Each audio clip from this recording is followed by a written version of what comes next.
Muy buenas tardes a todo el auditorio de Infometrópoli. Hoy estamos en una emisión grabada. Hay que decirlo que hemos tenido problemas técnicos en la transmisión de internet a través de Facebook, la corta, y hemos decidido hacer este programa grabado. Entonces hoy no tenemos tanta interacción con nuestro auditorio, pero sí lo haremos con toda la mejor disposición de que usted esté enterado y forme su propio criterio. Y la verdad siempre comparto el gusto, el privilegio de estar con el licenciado Marco Antonio Aviña. Licenciado, ¿cómo estamos? Buenas tardes. Bien, Rolando, buenas tardes. Pues me tomaste ahí todavía haciendo algunos apuntes. Para variar, ya sabemos que antes de entrar en el aire, pues pactamos los temas a tratar. El programa es de alguna manera improvisado. Es improvisado en cuanto a la temática, no es una temática preconcebida. Venimos a compartir, como lo dice el nombre, una reflexión, una charla que se va dando al calor de la conversación, y sobre eso, bueno, pues ahí estábamos ahorita. Así es, y hay muchos temas muy interesantes en los cuales daremos nuestro punto de vista con toda objetividad, desde nuestras realidades. Recordemos que cada ser humano es una realidad y la formamos a través de nuestro criterio, de lo vivido, de dónde nos educamos, de qué familia venimos, de qué creencias tenemos, qué libros hemos leído, nuestra formación académica, en fin, y desde esa perspectiva nosotros emitimos una opinión. Entonces, bueno, pues vamos a iniciar con temas muy interesantes, y a mí me gustaría que iniciáramos el día de hoy, no sé si lo tome usted a bien, este tema de la inseguridad, que la semana pasada dejó temas muy importantes a reflexionar. Por un lado, vimos a una presidenta municipal de Tijuana, emanada de Morena, diciendo que los ciudadanos prácticamente, palabras más, palabras menos, que pagaran el derecho de piso para tratar de eliminar un poco la violencia que existe en esa ciudad fronteriza, y que pues rompe toda la teoría de quién ejerce el poder, quién tiene la legitimidad y la legalidad para ejercer el poder en territorios. Y esto a su vez se junta con muchos hechos violentos, como en Michoacán, que hay 160 detenidos que están asociados a actividades delincuenciales. Sucede con lo de Guanajuato, que también hay un terrorismo. Hay alguien que diga que no es, por supuesto que es terrorismo, es aterrorizar, y se aterrorizan. ¿Por qué? Porque no es la contestación o la inercia de quien provoca la violencia. Nada tiene que ver unas tiendas comerciales Oxxo con la violencia que se suscitó en otro lugar, y obviamente eso se hace como un sistema de presión. Hay quien dice que esta temática la puso como muestra Andrés Manuel López Obrador cuando trata de agarrar al hijo de un narcotraficante en Culiacán, que le llamaron el Culiacanazo, que sabiendo que el crimen organizado, haciendo presión al Estado, es como pueden conseguir impunidad. Entonces, hay muchas circunstancias muy interesantes alrededor de este tema de seguridad pública, que a su vez se juntó el que decíamos la semana pasada con este tema sobre la Guardia Nacional. Se debe de militarizar, todos sabemos que son policías militarizados. He leído varias columnas interesantes. Por un lado, Porfirio Muñoz Ledo saca un desplegado en este tema diciendo que no se puede militarizar el país. Por otro lado, veo a un ex fiscal de la Ciudad de México, ¿cómo se llamaba? Bernardo Vázquez, diciendo que el ejército ya no es el ejército del siglo XIX, el siglo XX, que está moderno, que la Guardia Nacional a final de cuentas se formó por gente preparada, y que además están tomando cursos en materia de derechos humanos, de investigación. En fin, estamos en este tema de la seguridad pública, y no es para menos. No es para menos, porque a todos los ciudadanos nos preocupa el tema de la seguridad pública. Creo que el bien más preciado que tiene el ser humano es la vida. Después seguirá la libertad, y a su vez están de la mano, porque si hay violencia en la calle deja de haber libertad. La libertad de tránsito se va cortando, va paralizando la economía. En fin, son muchos temas importantes que tienen que ver y que pueden ser analizados desde un punto de vista político, jurídico, de prevención del delito. Vemos aquí en Pénjamo un tema delincuencial de verdad interminable, y vemos a las autoridades muy lejanas, muy incapaces de poderle dar solución. Hemos visto la inercia desde Calderón, siguió con Peña Nieto y sigue con Andrés Manuel López Obrador. Se ven totalmente incapaces, inútiles con poca inteligencia, con poca sagacidad, con poca perspectiva, con poca, digamos, capacidad para darle solución a estos problemas tan graves que tiene México en materia de seguridad pública. Fíjate, Rolando, me pusiste a reflexionar. No, es que me pusiste a reflexionar sobre el ejercicio del poder, y me recuerda a Umberto Eco. Umberto Eco, un semiólogo italiano, ya murió, pero un hombre que a mí me agradó mucho leer en mi tiempo de formación. Bueno, sigo en formación, no soy un producto terminado, sigo siendo un aprendiz. Umberto Eco tiene una obra maravillosa, se llama Obra Abierta, y es un ensayo sobre la conformación de la sociedad y el poder. Pero a la sociedad la organiza a partir de un pentagrama, de una partitura, las líneas en las que se escribe la música, y narra cómo el director de orquesta, que es el que tiene la batuta, que es el que tiene el poder, va dándole a cada actor social una función, y esta función la puede desempeñar cuando el director lo autoriza. Es un ejercicio de poder formidable, porque no necesita más que, desde niños recibimos de educación, vamos siendo condicionados, y cuando llegamos al director de orquesta, que es la máxima autoridad, entonces nos dice en qué momento nos toca hablar, de qué modo y desde qué púlpito, desde qué foro. Francisco Prieto, otro analista, toma algunos aspectos del poder similares y usa como ejemplo a un director de orquesta. Y dice, ante la sociedad, que es el público, el director está de pie en una base en la que sobresale, pero encima de todo le da la espalda al auditorio. Él es el que tiene el poder, él trae la batuta, ningún instrumento, ningún músico hace ruido de ninguna naturaleza si él no lo ordena. Si es un instrumento cuya participación va a ser 3 segundos, él le dice a qué hora entra y en qué momento terminan sus 3 segundos. Él está de pie y todos los músicos están sentados, y él es el que les va marcando la pauta. Y así nos tienen a la sociedad.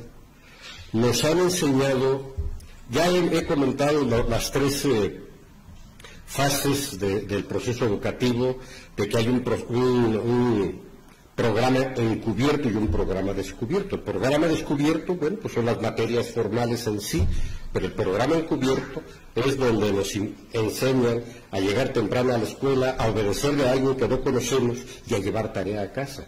Nos van cosificando, nos van codificando para la vida laboral, Rolando, para el trabajo. Entrar a tiempo, checas, obedeces a alguien que es el capataz, el mayordomo, el gerente, el administrador, el director de la empresa. Tú no lo conoces, te marca la pauta y te llevas trabajo a casa. No terminaste, llévatelo a tu casa. O sea, el proceso de enajenación no termina cuando haces una acción repetitiva como ser humano. Te embrutece, te mimetizas con la cosa que estás haciendo, te cosificas. Cuando llevas trabajo a casa, entonces eres parte de un esclavismo moderno. Te dicen, no terminaste, llévatelo a tu casa. Cuando venden empresas, las venden con todo el personal forma parte del inventario. ¿Qué nos pasa ahorita? Hablaste algo que nos está ocurriendo trágicamente en el país. Estamos entrando a una etapa de desgaste institucional, rebasada las instituciones, los encargados de manejar el monopolio de la violencia, que es el Estado, las policías, las armas, en custodia del gobierno. Y está rebasado. Está rebasado porque el gobierno mismo prohijó los grupos armados. se hermanó con ellos, se hicieron compadres, se hicieron amigos, se hicieron socios. Y las consecuencias son estas. Cosas tristes, bueno, toda muerte es triste, ninguna muerte se justifica. Ayer, anoche, asesinan a un joven aquí en Celaya, hijo del presidente municipal panista, de Javier, permíteme, lo tengo para no mentir, Guillermo Mendoza Suárez es el joven que asesinaron, y el alcalde se llama Javier Mendoza. Ocurre que hace unos días van 25 policías asesinados, pero en el último, que fue hace unos días, le preguntan al presidente cómo está, dice, bueno, a mí no me toca evitar los asesinatos. Y paradójicamente, de una manera también trágica, bueno, no pudo evitar un asesinato a uno de sus hijos. Lo que no conoce la Constitución. Es terrible. La Constitución dice en el artículo 21 muy claramente que la seguridad pública recae en la Federación de Estados y municipios. Y el jefe de la policía en un municipio no es el director, es el presidente. Es el presidente municipal, es el regidor de gobernación, claro. Nadie le ha leído el texto constitucional ni se dio el tiempo. Desgraciadamente, hoy es parte de, o su hijo fue víctima, ¿verdad?, de la violencia. Pero vamos a ver este tema interesante y ver estas dos posturas en el tema de seguridad pública. Veo a Bernardo Batis diciendo que todos sabemos que de facto la Guardia Nacional es el Ejército.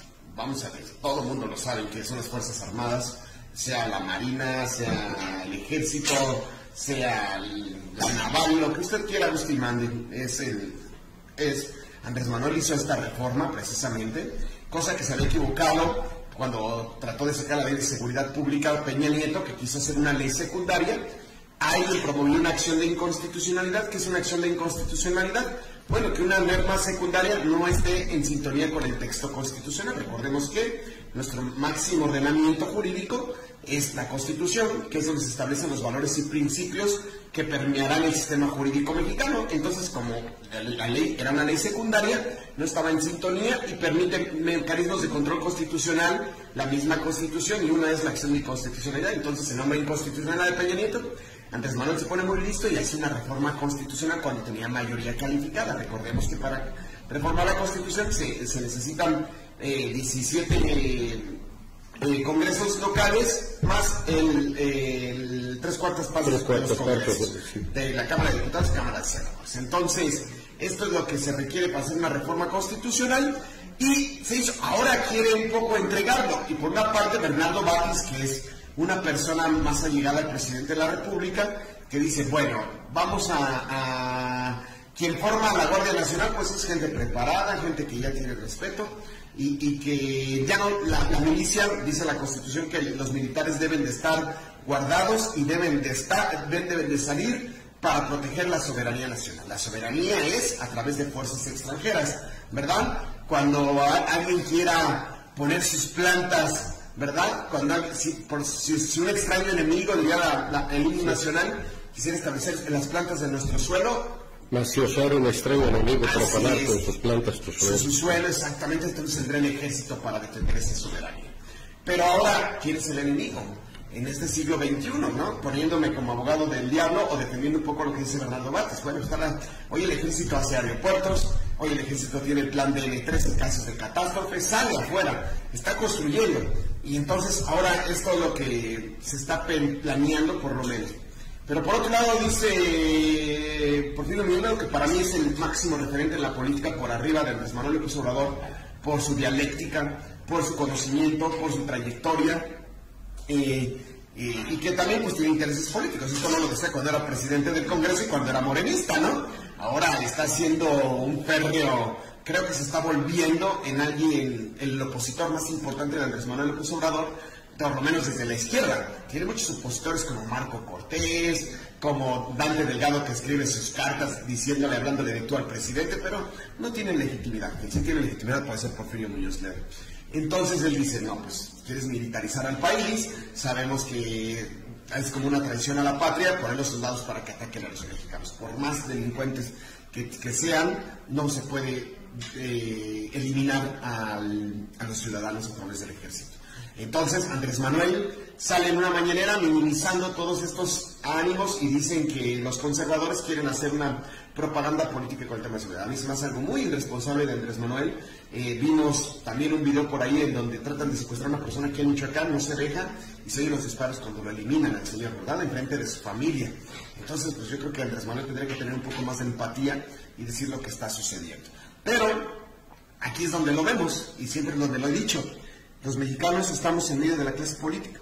Aquí vemos dos posturas muy claras, irracionales, la oposición, que no van al diálogo, que no van al debate. Andrés Manuel con su cerrazón de querer hacer decretos como si no estuviésemos en una división de poderes y no tuviéramos una carta magna. Entonces los ciudadanos nos quedamos en medio. ¿Y qué es lo que debe de hacerse? Pues yo no he escuchado ninguna crítica, ninguna propuesta de personas científicas en materia de derecho. Y en este caso el tema de policiología, el tema de derecho penal, el tema de derecho procesal penal, en todo lo que tiene que ver el tema de criminología, criminalística, prevención del delito, ¿verdad?, el uso de la fuerza pública. No hemos visto a nadie hablar, simplemente todo se analiza desde el punto de vista político. Pero es que lo que buscan es pegarle al presidente.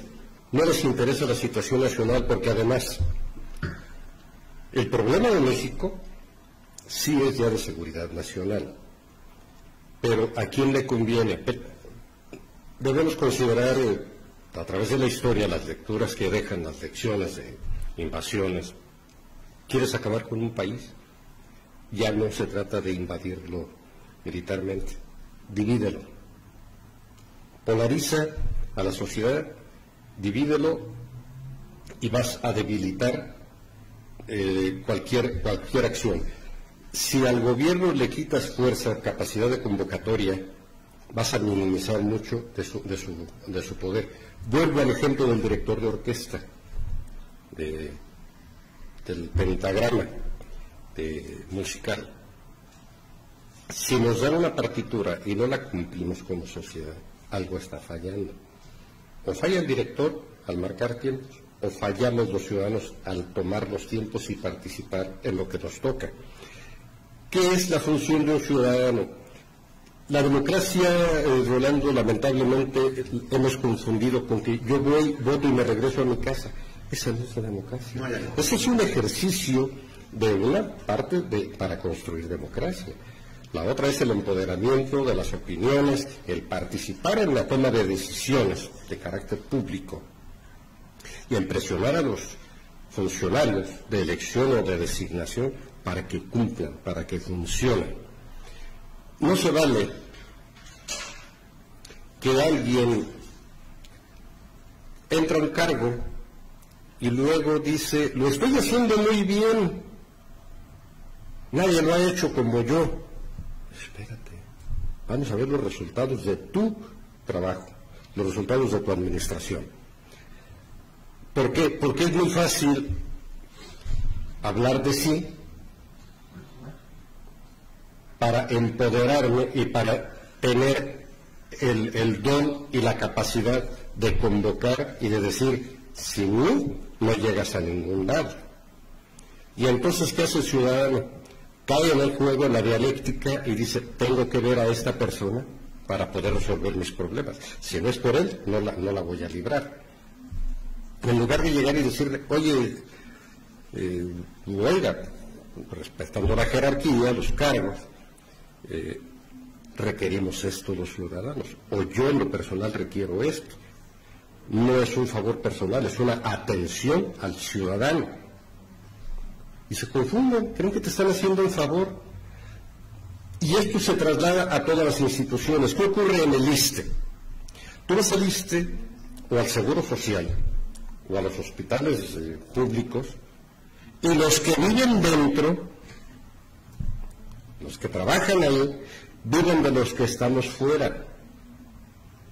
Los médicos del Seguro Social, las enfermeras del Seguro Social, los administrativos del Seguro Social del ISSSTE y de los hospitales de la Secretaría de Salud, perciben sus sueldos de los que estamos fuera, de los ciudadanos. Unos vía impuestos y otros vía cuotas obrero-patronales. Y te tratan como si fueras a pedir limosna. Viven de lo tuyo. O sea, y aparte, cuando vas a pedir una atención, ya lo pagaste por adelantado. y a otros lo pagaron por adelantado. Y el hecho de que recibas tu atención médica no quiere decir que ya no te van a cobrar, te va a seguir llegando mientras tú labores, por supuesto, el cobro. Me voy al plano más público, más general, que nos pega también la cuestión de la inseguridad.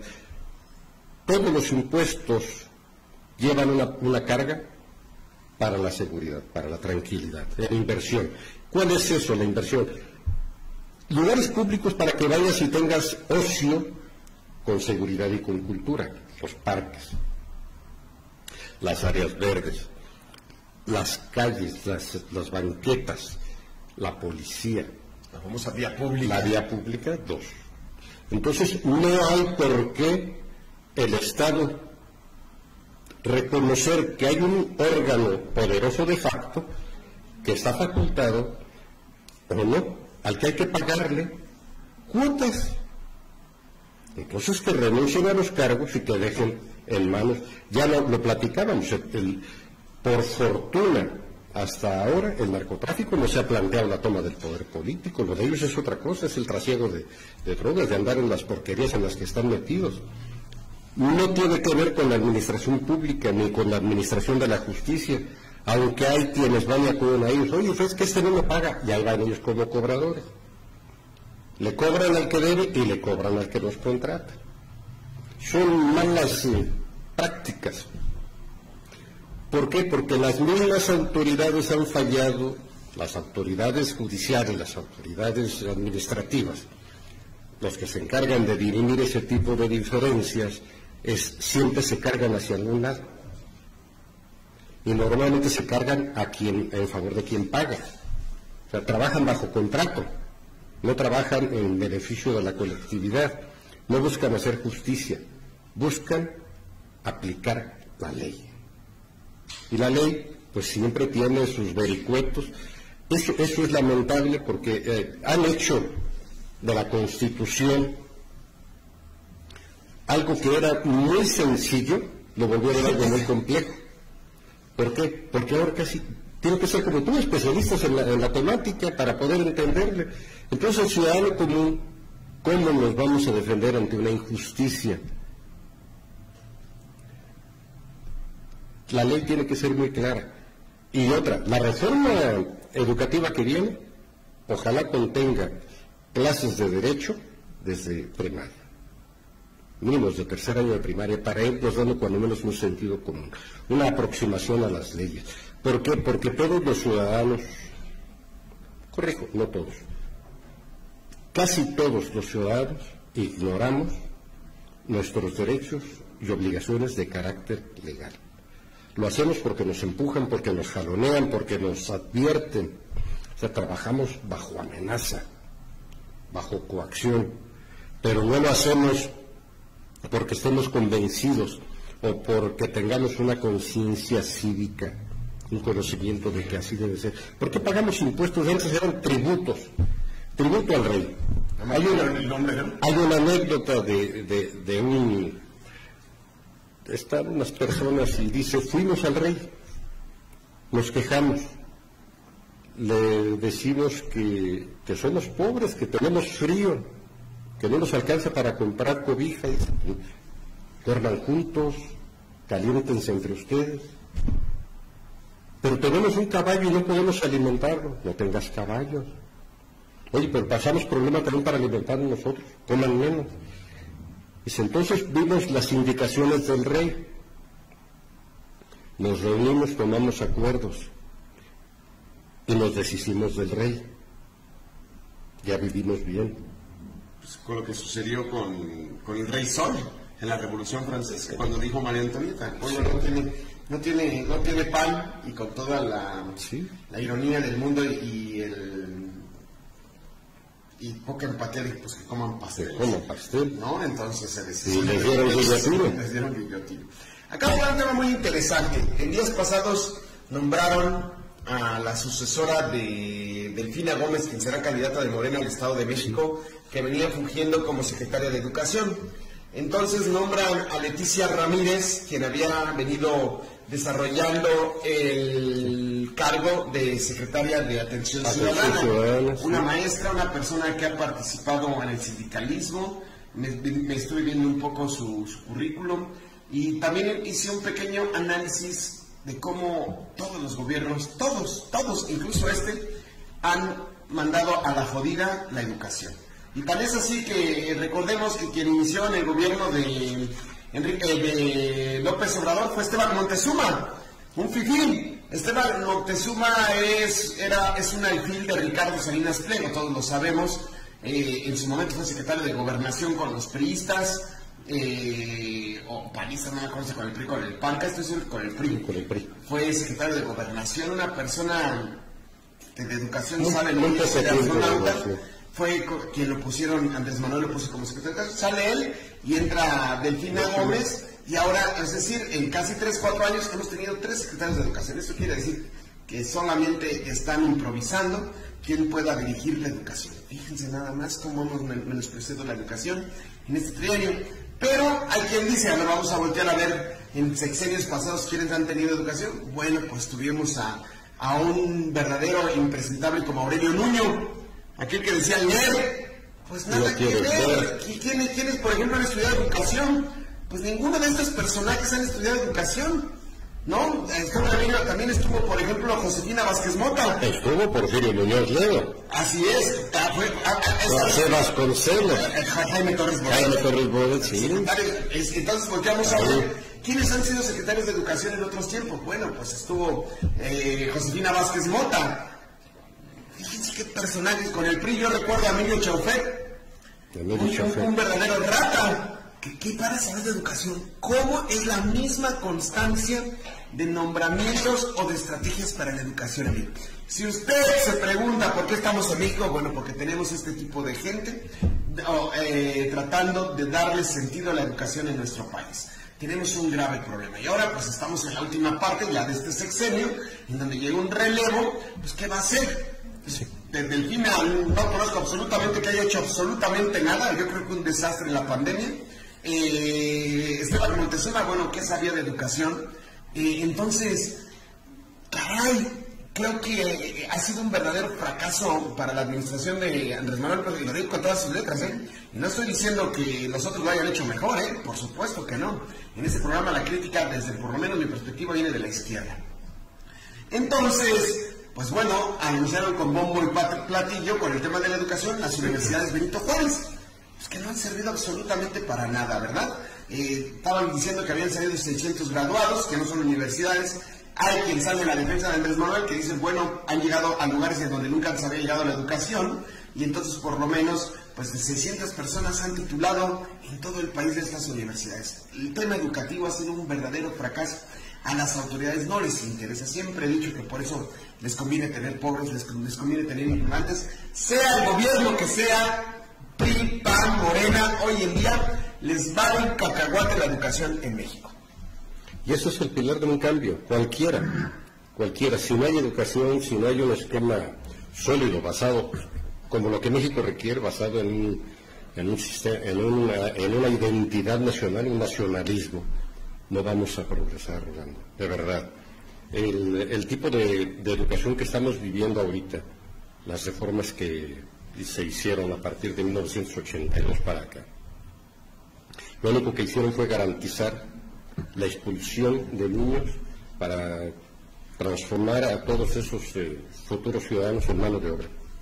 El país necesita mano de obra, capacitaciones para cuestiones de carácter obrero, de carácter industrial, de minería, como los que se quedan ahorita trabajando, se les acaban los horizontes por falta de oportunidad, se quedan trabajando, y luego culpan al gobierno. Ciertamente hay una corresponsabilidad. Se tienen que revisar los esquemas educativos y los objetivos. ¿Para qué y cómo vamos a formar profesionales o profesionistas? Es mejor formar profesionales que profesionistas.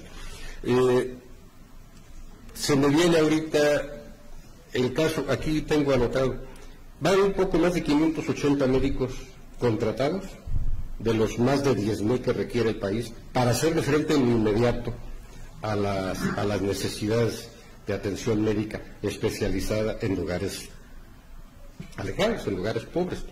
No consiguen, no hay médicos que se quieran ir a sacrificar en la cuestión social, así sea la medicina social, se forman, el gobierno los forma o en instituciones privadas, salen y quieren inmediatamente acomodarse en la medicina privada para acumular, pero quieren el apoyo de ISSSTE o seguro para tener asegurado un ingreso económico. Y todo lo quieren en lugares con cierta densidad de población, donde ya les pagan no lo mismo, pagan de acuerdo a la densidad de población, entonces quieren ellos estar en mejores condiciones.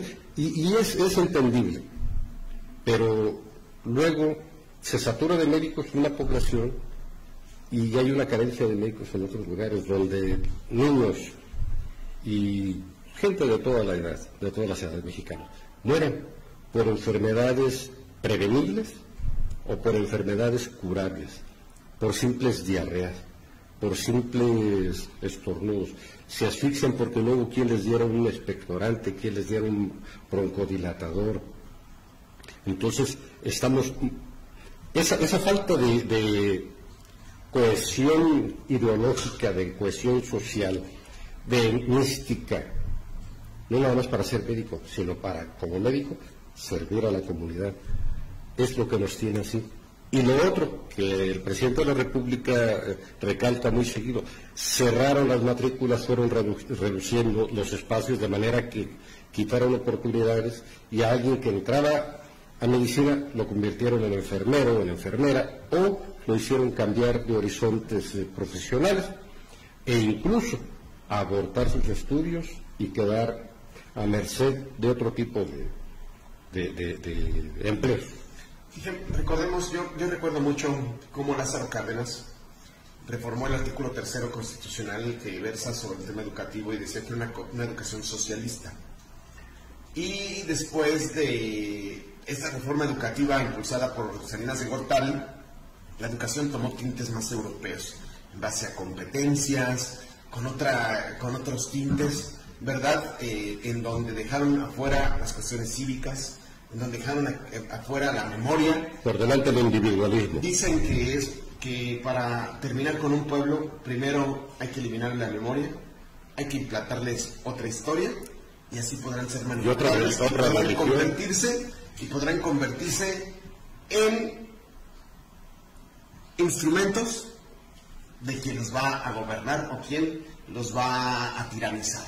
Entonces, bueno, pues eso fue lo que pasó en México, pero no vemos ese cambio. Yo no veo ese cambio reformador educativo. Sigue siendo la educación rehén de grupos de interés gremiales, sindicales, que el sindicato de trabajadores, que la CENTE, que el CENTE, y lo último que les importa hoy en día es la educación del pueblo de México. Desde la presidencia de la República, mejor se lavó las manos.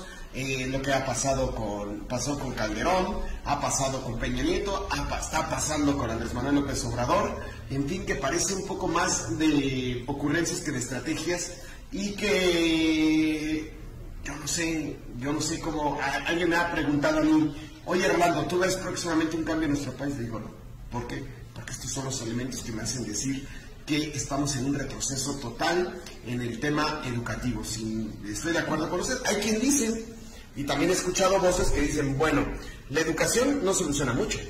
¿Por qué? Soluciona todo. Fíjese, no, pero es interesante lo que voy a decir, ¿eh? La educación dicen que no soluciona mucho. Por ejemplo, en nuestro país, las personas más desempleadas son las que más grado académico tienen. Y si eres un profesionista, y tienes el riesgo de ser más fácil desempleado. ¿Por qué? Porque usted lo dijo hace un rato, lo que necesitan es mano de obra de gente pensante. Entonces en una escuela vas a pensar. Y entonces, como la gente pensante, lo que ocupan a la mano de obra barata. Estamos diseñados, somos el 4/3 de Estados Unidos, querramos o no. Los grandes capitales van a empresas norteamericanas, y el PIB, lo que producen las empresas, no viene al PIB nacional, viene de donde está la matriz de esas empresas. Entonces, hay que decir, espérame, ¿no es la solución la educación? Porque si tú estás educado no te garantiza que tengas mejor calidad de vida. ¿Por qué? Porque va a ser muy probable, y los números lo dicen, que vayas a estar desempleado o no estés pagando, no te estén pagando lo que verdaderamente merece una persona con tu calidad que has obtenido a través de la educación. Interesante, ¿eh? Sí. Porque el país lo que produce muchos son abogados, muchos contadores, produce muchos comunicólogos, produce muchos... Pero... pues en realidad, ¿cuánto están ganando todos estos tipos de personas? ¿Qué es lo que sucede cuando egresan? ¿Están desarrollando su trabajo? ¿No están desarrollando su trabajo? ¿Cuánto vale lo que perciben? Es un tema interesantísimo ese tema. ¿Qué nos ocurrió como sociedad? Empezamos a enfrentar algún tipo de problemas y decían, vamos a hacer una ley para normar esta práctica. O una ley. Oye, es que aquí hay esta feria. Ah, no. Por una ley reglamentaria, Nos llenamos tanto de reglamentos que, vuelvo a lo que dije hace un rato, nos perdimos entre todo ese andamiaje en el que solamente los especialistas entienden. Hay, respecto al lenguaje especializado, el lenguaje que se maneja en determinadas disciplinas, no te lo tomes a mal, pero... llega alguien, empieza a exponer un problema con un abogado y el abogado le dice, dígame usted las cosas como fueron, yo me encargo de revolver todo. Yo me encargo, no se preocupe. Con los periodistas sucede lo mismo. El reportero llega, el ejercicio puro, legítimo del periodismo es llegar y el reporte debe ser lo que estás viendo, no lo que tú interpretas. No le busques explicaciones. Describes lo que ves, lo transmites. Darle el sesgo, ya le estás poniendo de tu cosecha, ya estás afectando a alguien o beneficiando a alguien. Para eso, en los géneros periodísticos, quedan los artículos de opinión, quedan los editoriales, quedan los análisis, quedan las... sí. Pero en lo inmediato es la narrativa de lo que estás viendo. No interpretes nada, deja que lo interprete o el espectador visual o auditivo o el lector. Déjalo que él saque sus conclusiones. ¿Qué es lo que intentamos a través de la palabra aquí? Aquí siempre hemos dicho que es opinión, ¿no? La opinión, sí decimos, esta es mi opinión, pero hacemos el deslinde. Esta es mi opinión. Claro. Usted quédese con usted saque su conclusión. Esta es lo que nosotros opinamos de este hecho, usted saque, ¿está de acuerdo o no está de acuerdo conmigo? Ocurre que en la tragedia, por ejemplo, la tragedia de México, hay quienes critican el contratar médicos cubanos. Dice el presidente, dame a los médicos de aquí. No se presentan. De los médicos cubanos son tan humanos como cualquier otro ser sobre la faz de la tierra. O sea, homínidos. En Ecatepec, el día 12, el viernes pasado, un par de sujetos se meten buscando a una mujer en un hospital que está ahí en Tierras Blancas, algo así se llama la colonia Tierras Blancas, buscando a ella porque la querían asesinar por alguna razón, lo que fuera, iban buscando a la mujer. Sale un médico, ante el escándalo sale un médico cubano y les dice, ¿qué traen? Para ustedes no se puede, lo asesinaron. Asesinaron a una enfermera y asesinaron a otro paciente. Y se van los asesinos, los tipos. Entonces, los médicos cubanos también están en riesgo. Y yo no creo que le vayan a pagar más de lo que... de lo que hayan pactado. Están formados con otra ideología, ¿no? Están formados con otra ideología. Él viene a coadyuvar en un proceso de crisis de sanidad en el país y le arrebatan la vida. ¿Qué tratamiento debe dársele o qué opinión deben tener todos los demás médicos? ¿Qué tal si dicen los médicos cubanos, nos vamos porque no hay garantías para nosotros? ¿Qué van a decir las comunidades? Oye, ya me estaban atendiendo, ya estaba evolucionando el familiar al quien están tratando, ya están administrándole medicamentos. No, pues ya nos vamos. ¿Por qué? Ustedes arréglenselas solos. Y apenas han contestado 580 de los 10.000 que van 580 de más de 10.000 que se ocupan. Bueno, pues ahí está un tema. Entonces, ¿de quién es la culpa? ¿A quién culpamos de esto? ¿A las universidades públicas y privadas? Órale, voy a decirlo así coloquialmente, órale cabrones, pues, pónganse a maquilar muchachos, médicos, ¿no? Hagan médicos. No nos habiliten, formen médicos. denles la mística de lo que es un médico, de lo que es la medicina. Ya lo decía Hipócrates, quitar el dolor es obra divina. No había medicamentos, todos lo creían que era una divinidad, ¿no? Pues ahora ya sabemos que es la ciencia. Bueno, sabemos que es la ciencia. Por ahí tenemos otro tema que casi con el que me gustaría, para no enfadar tanto al público, y porque vamos a subir este programa en línea, es el tema de Norberto Rivera Carrera. Norberto Rivera. Norberto Rivera. La Iglesia Católica ha hecho algunos pronunciamientos. Yo hablo de la Iglesia terrenal aquí, como personas. No hablo de cuestiones ideológicas, cuestiones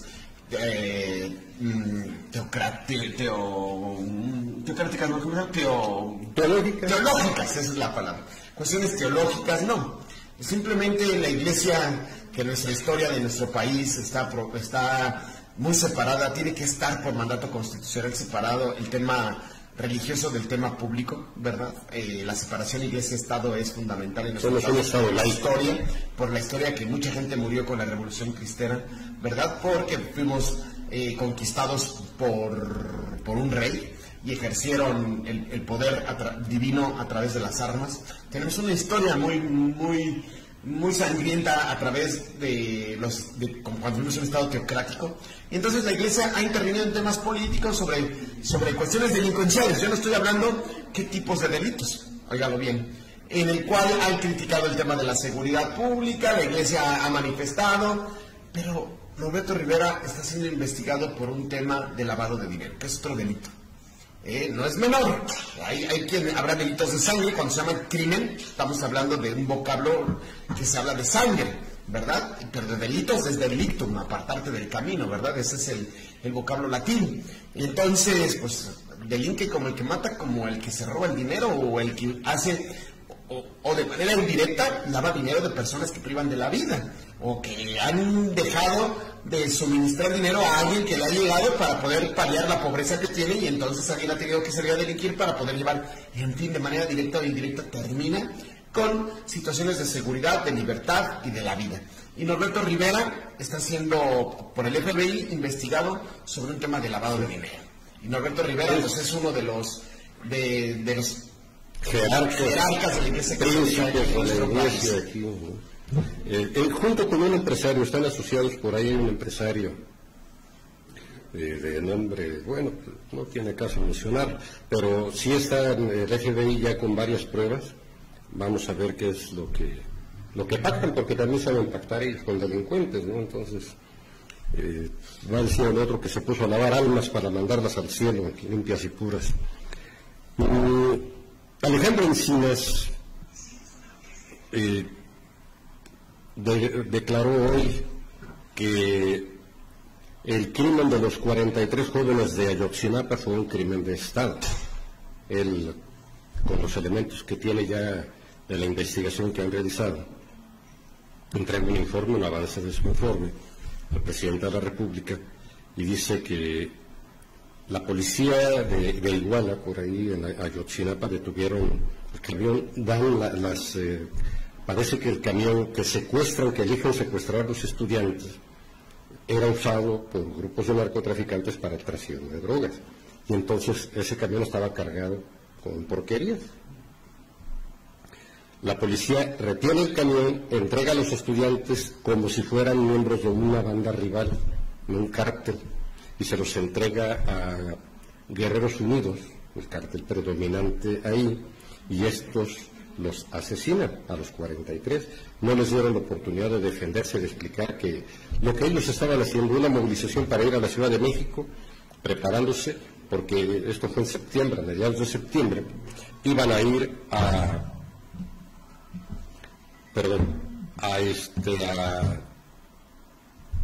manifestarse en la Ciudad de México con los preparativos del 2 de octubre. Era eso, la conmemoración del 2 de octubre, y los asesinaron ahí. Ciertamente los quemaron, sí los pulverizaron, pero no como lo hicieron la verdad histórica que urdieron allá de lo que había pasado. La verdad histórica en derecho es lo que verdaderamente sucedió. Cuando alguien habla en materia de derecho, la verdad histórica es lo que verdaderamente sucedió. Todos sabemos eso de Ayotzinapa.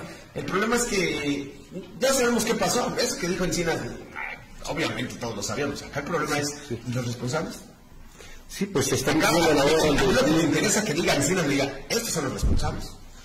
Porque el derecho, y no es una clase de derecho, pero el derecho, uno de sus mayores efectos es la ejemplaridad. Porque si tú sabes que una persona delinque y está en la cárcel, entonces tú te vas a inhibir de realizar conductas delictivas, porque el ser humano tiene tendencias a infringir las normas sociales, ¿no? Algunas que son más graves y son delictivas. Entonces, uno de los grandes ejemplos, a mí no me importa que me diga Encinas qué fue lo que sucedió, eso lo sabemos. A mí lo que me interesa es que me diga quiénes son los responsables y que están en la cárcel pagando. Eso es lo que debe de decir Encinas, ¿no? Esto es porque ese es el objetivo del 20 constitucional. Apartado a fracción primera, el objetivo del proceso penal es, uno de ellos sí es, el esclarecimiento de los hechos, pero es otra, procurar que el culpable no quede impune, ¿verdad? La reparación del daño a los padres, ¿cómo les van a reparar? Eso es lo que me preocupa, eso es lo que les preocupa a los ciudadanos, que me digan quiénes fueron, eso ya lo sabemos, y que estén juzgados y que estén sentenciados para que el derecho pueda cumplir con uno de sus objetivos primordiales, que es la ejemplaridad. Que si alguien violenta la norma y sale de las conductas sociales que hemos pactado a través del pacto social, entonces pueda ser sancionado para que los otros no puedan delinquir, porque si no, pues a mí se me hace muy fácil meterme a la casa del vecino que tiene un Porsche y yo quiero tener un Porsche y me meto, me quiero quedar el iPhone que tiene el otro, pues voy y se lo arrebato porque yo también lo quiero, ¿no? Y entonces rompemos las reglas sociales porque no hay una ejemplaridad, y ahí es cuando la impunidad se manifiesta y es latente, y eso es lo que no genera una tranquilidad, ¿no? O no genera un estado de derecho como debe de ser. Dice, no recuerdo el nombre, lo leí hoy por la mañana, dice que si la riqueza, la acumulación de riqueza y generar un estado de bienestar fueran producto de un esfuerzo permanente, cotidiano, entonces las mujeres de África serían todas riquísimas, porque no paran de trabajar y no perciben absolutamente nada.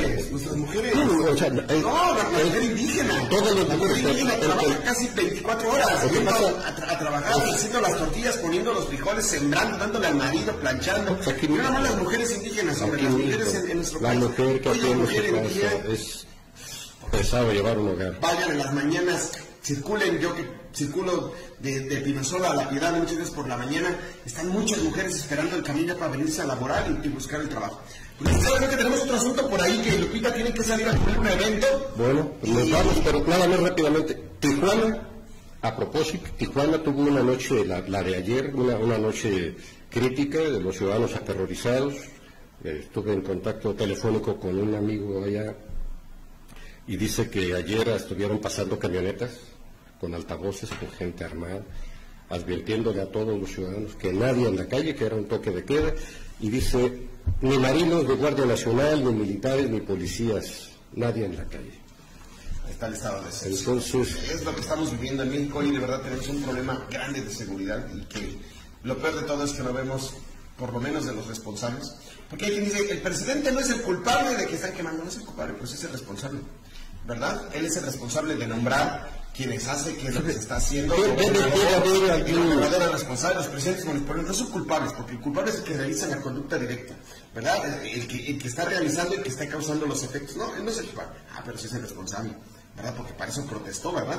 Para eso gana su dinero, para eso le hemos dado el poder, para que pueda darle bienestar, para que pueda generar la tranquilidad necesaria en una sociedad y garantizar la vida de todos los ciudadanos. Si no lo hace, es el responsable. Seamos conscientes y responsables.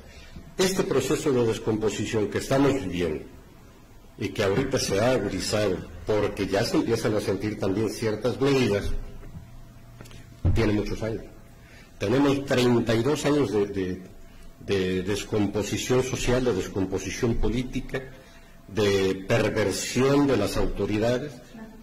Por eso lo hemos comentado aquí, de los sistemas más corruptos del mundo, en la cuestión legal, en la cuestión judicial, México tiene un... Sí, yo estoy de acuerdo, pero entonces, hay que ver... Él dijo que tiene la estrategia, él dijo que abrazos no balazos, él dijo que esto, él es el responsable, sí, que tiene muchos problemas, sí, desde hace mucho tiempo, pero él dijo que lo iba a solucionar.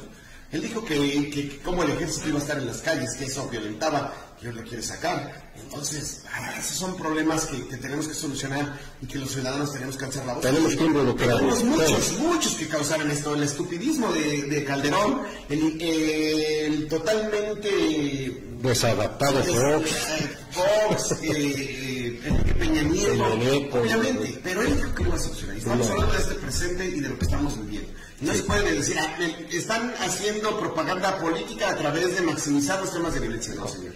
No, te estás equivocando. Porque a todos nos afecta. Por supuesto que sí. A todos nos afecta. Por supuesto que sí.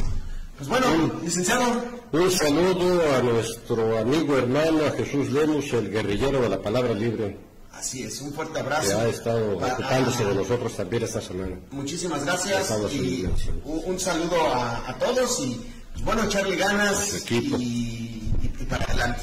Claro. Pues, Marco Antonio Beña aquí, Rolando Flores, y este programa es grabado, lo vamos a transmitir un poquito más tarde. Muchísimas gracias. Esto fue Reflexionando con una taza de café, mezcal, vino o lo que sea, y hoy nos tocó un claricot. Hoy con un tinto. Muchísimas gracias.